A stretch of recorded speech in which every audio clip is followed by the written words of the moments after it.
Welcome to Outlaw Theology with the Whiskey Preacher. I'm your host, Phil Shepard, better known as the Whiskey Preacher.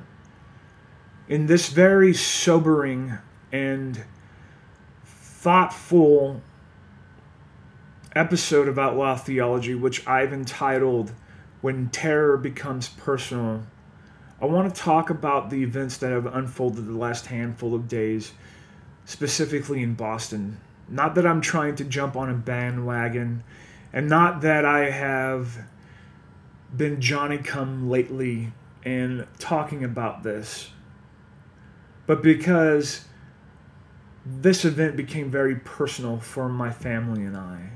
My niece, who grew up in Boston and goes to school in a surrounding area of Boston, was supposed to be there that day during the marathon. She grew up going to the Boston Marathon, celebrating Patriots Day in Boston with the marathon.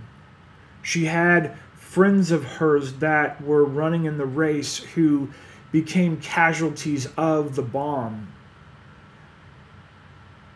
3 of them were sent to the hospital. One, an additional friend, was missing for the first 24 hours after the bombing, and the reason why they were missing is just because they're in a coma fighting for their life.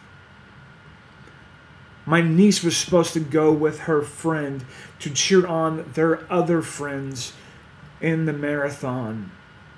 And at the last minute, somebody from her school asked her to stay behind and give a tour of her school. And so she did not end up going. Her friend who she was supposed to sit with and cheer with is the one who has ended up in the coma. And my niece could have been one of those people. And I am extremely thankful that she was not.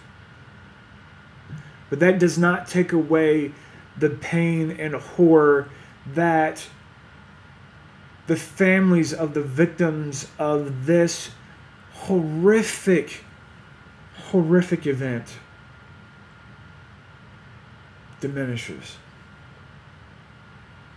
I don't claim to understand why my niece was spared or was set on a different course, and why her friend is in a coma now fighting for their life, or why the little boy of only 8 years old died.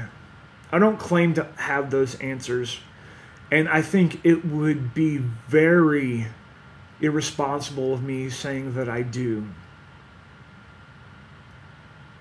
All I can tell you is that I'm split between being thankful that my niece is safe and mourning for the families who have lost, and in constant tension for the families who have their loved ones fighting for their life as I even record this video.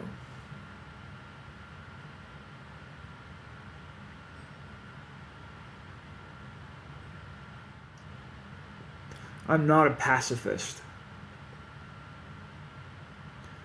And yes, I do think whoever perpetrated this horrific event should be brought to justice. However, I don't want to live in fear either. I don't want to live in fear because I feel like living in fear, just like as simple as working in a church, creates mistakes, allows you not to go the extra mile to find out what truly is going on. When 9/11 happened, we became a country that lived in fear, and we then in turn created our own injustices, pointing fingers at innocent people who look different than us. We created injustice by persecuting and profiling folks who call God Allah and not God. I don't want us to live in fear. I want the perpetrators brought to justice.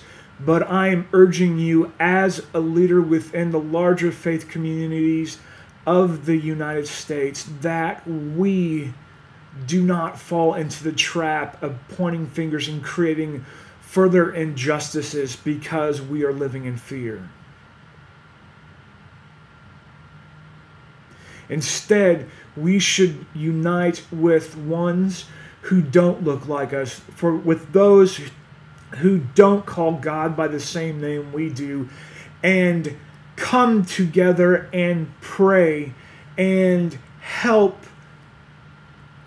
make sense of this injustice. Because make no mistake, those people who call God by a different name, terror is just as personal for them as it is for us who have been affected and will continue to be affected by the tragedies that happened this past Monday in Boston.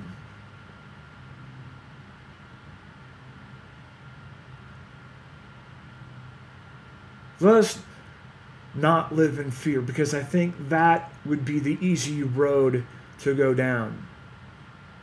Let us take up the path of justice and love and bring those who are truly responsible to justice.